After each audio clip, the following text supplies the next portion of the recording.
ओम साई राम, जय साई राम। सभी साईं भक्तों को ओम साई राम। स्वागत है हमारे नए वीडियो में। आइए देखते हैं कि श्री साईं सच्चरित्र किताब में पहला अध्याय कौन सा है, पहला चैप्टर जो है कौन सा है। आइए चलते हैं वीडियो की ओर। ये साईं बाबा जी का मंदिर है और पहला अध्याय जो दिया गया है ये पहला अध्याय है श्री साईं सच्चरित्र अध्याय नंबर 1।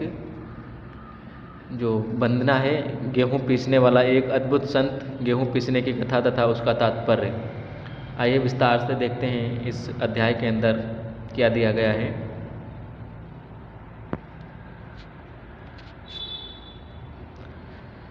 ओम साई राम, जय साई राम। पुरातन पद्धति के अनुसार श्री हेमा पंडित श्री साईं सच्चरित्र का आरंभ वंदना गुरु द्वारा करते हैं। प्रथम श्री गणेश को संस्थाग नमन करते हैं, जो कार्य को निर्विघ्न समाप्त कर उसको यशस्वी बनाते हैं, और कहते हैं कि श्री साईं ही गणपति हैं। और दूसरा जो है, फिर भगवती सरस्वती को जिन्होंने काव्य रचना की प्रेरणा दी है, और कहते हैं कि श्री साईं भगवती से भिन्न नहीं हैं, जो कि स्वयं ही अपना जीवन संगीत बयान कर रहे हैं। और तीसरा जो है, फिर ब्रह्मा विष्णु और महेश जो क्रमशः उत्पत्ति स्थिति और संहार करता है, और कहते हैं कि श्री साईं और वे अभिन्न हैं, वे स्वयं ही गुरु बनकर भवसागर से पार उतार देंगे। चौथे नंबर पे आ जाइए। फिर अपने कुल देवता श्री नारायण आदिनाथ की वंदना करते हैं, जो कि कोंकण में प्रकट हुए। कोंकण वह भूमि है जिसे श्री परशुराम जी ने समुद्र से निकालकर स्थापित किया था। तत्पश्चात वे अपने कुल के आदि पुरुषों को नमन करते हैं। और उसके बाद 5वें नंबर में क्या करते हैं, फिर श्री भरद्वाज मुनि को, जिनके गोत्र में उनका जन्म हुआ था, पश्चात उन ऋषियों को जैसे याज्ञवल्क्य, भृगु, पाराशर, नारद, वेदव्यास, सनक, सनंदन, सनत कुमार, शुक, शौनक, विश्वामित्र, वशिष्ठ, वामदेव, जैमिनी, वैशंपायन, नवयोगींद्र इत्यादि तथा आधुनिक संत जैसे निवृत्त, ज्ञानदेव, सोपान, मुक्ताबाई, जनार्दन, एकता, नामदेव, देवतकुराम, तुकाराम, कान्हा, नरहर आदि को नमन करते हैं। फिर 6ठे अध्याय में क्या कहते हैं, फिर अपने पितामह सदाशिव, पिता रघुनाथ और माता को, जो उनके बचपन में ही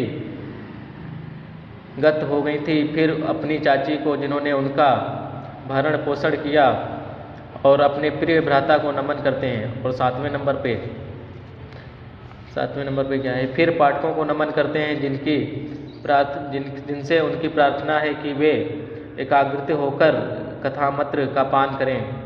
और 8वें नंबर पे अंत में श्री सच्चिदानंद सतगुरु श्री साईनाथ महाराज को, जो कि श्री दत्तात्रेय के अवतार और उनके आश्रयदाता हैं, और जो ब्रह्म सत्य जगन्मिथ्या का बोध कराकर समस्त प्राणियों में एक ही ब्रह्म की व्याप्ति की अनुभूति कराते हैं। सर्व श्री पाराशर, व्यास और सांडिल्य आदि के समान भक्ति के प्रकारों का संक्षेप में वर्णन कर अब ग्रंथाकार महोदय निम्नलिखित प्रारंभ करते हैं। ओम साईनाथ।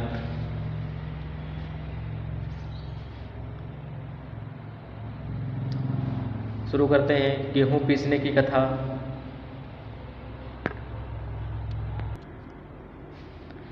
गेहूँ की पीसने की कथा की बात करते हैं तो सन 1910 में मैं एक दिन प्रातः काल श्री साईं बाबा के दर्शनार्थ मस्जिद में गया। वहाँ की विचित्र दृश्य देख मेरे आश्चर्य का ठिकाना ना रहा कि श्री साईं बाबा मुंह हाथ धोने के पश्चात चक्की पीसने की तैयारी करने लगे।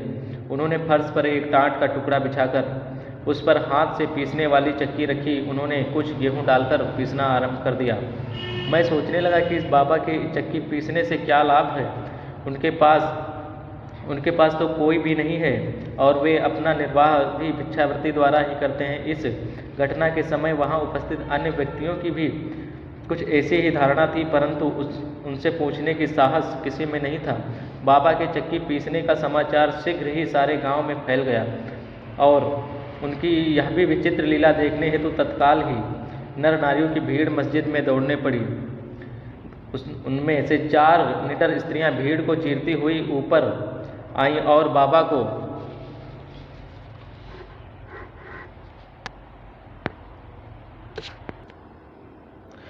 को बलपूर्वक वहां से हटाकर उनके हाथ से चक्की का खूंटा छीनकर तथा उनकी लीलाओं का गायन करते हुए उन्होंने गेहूं पीसना प्रारंभ कर दिया।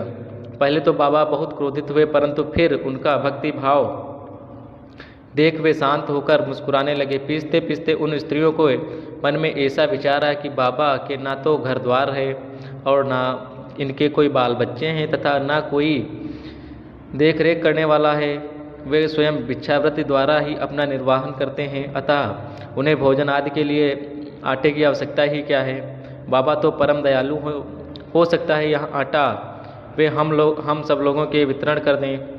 इन्हीं विचारों में मग्न होकर रहकर गीत गाते गाते ही उन्होंने सारा आटा पीस डाला। तब उन्होंने चक्की को हटाकर आटे का 4 समान भागों में विभक्त कर लिया और अपना भाग लेकर वहाँ से जाने को उद्यत हुई। तभी अभी तक शांत मुद्रा में निमग्न बाबा तत्क्षण ही क्रोधित हो उठे और उन्हें अपशब्द कहने लगे। स्त्रियों, क्या तुम पागल हो गई हो? तुम किसके बाप का माल हड़प कर ले जा रही हो?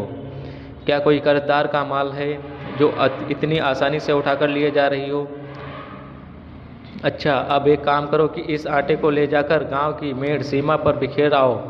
मैंने शिरडी वासियों से प्रश्न किया कि जो कुछ बाबा ने अभी किया है उसका यथार्थ में क्या तात्पर्य है। उन्होंने मुझे बतलाया कि गांव में विसूचिका हैजा का रोग जोरों से प्रकोप में है और उसके निवारणार्थ ही बाबा का यह उपचार है। अभी जो कुछ आपने पीसते देखा था वह गेहूं नहीं वरन विसूचिका हैजा था जो पीसकर नष्ट कर दी गई है। इस घटना के पश्चात सचमुच विसूचिका का संक्रामकता शांत हो गई और ग्रामवासी सुखी हो गए। यह जानकर मेरी प्रसन्नता का पारावार न रहा। मेरा कौतूहल जागृत हो गया। मैं स्वयं से प्रश्न करने लगा कि आटे और विसूचिका मतलब हैजा रोग का भौतिक तथा पारस्परिक क्या संबंध है? इसका सूत्र कैसे ज्ञात हो? घटना बुद्धिगम्य सी प्रतीत होती नहीं होती। अपने हृदय की संतुष्टि के हेतु इस मधुर लीला का मुझे 4 शब्दों में महत्व अवश्य प्रकट करना चाहिए।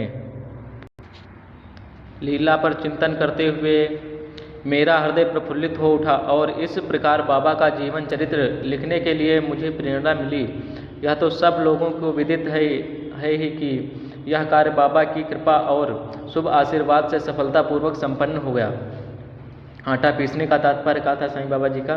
शिरडी वासियों ने इस आटा पीसने की घटना का जो अर्थ लगाया वह तो प्रायः ठीक ही है, परंतु उसके अतिरिक्त मेरे विचार से कोई अन्य अर्थ भी है। बाबा शिरडी में 60 वर्षों तक रहे और इस दीर्घ काल में उन्होंने आटा पीसने का कार्य प्रतिदिन ही किया। पीसने का अभिप्राय गेहूं से नहीं वरन अपने भक्तों के पापों, दुर्भाग्यों, मानसिक तथा शारीरिक तपों से था।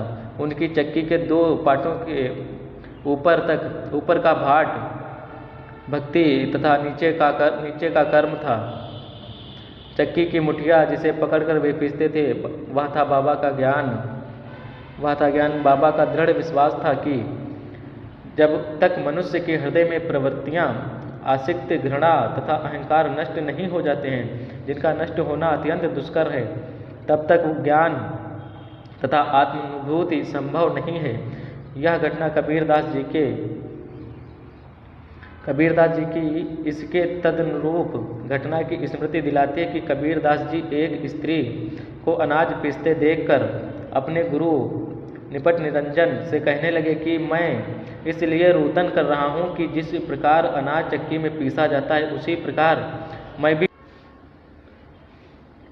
चक्की में पीसा जाता है, उसी प्रकार मैं भी भवसागर रूपी चक्की में पीसे जाने की यातना का अनुभव कर रहा हूँ।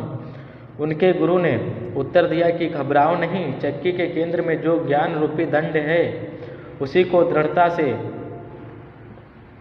से पकड़ लो। जिस प्रकार तुम मुझे करते देख रहे हो उससे दूर मत जाओ, बस केंद्र की उस ओर ही अग्रसर होते जाओ और तब यह निश्चित है कि तुम इस भवसागर रूपी चक्की से अवश्य ही बच जाओगे। अध्याय नंबर 1 जो है यहीं पे समाप्त होता है। श्री सद्गुरु साईनाथ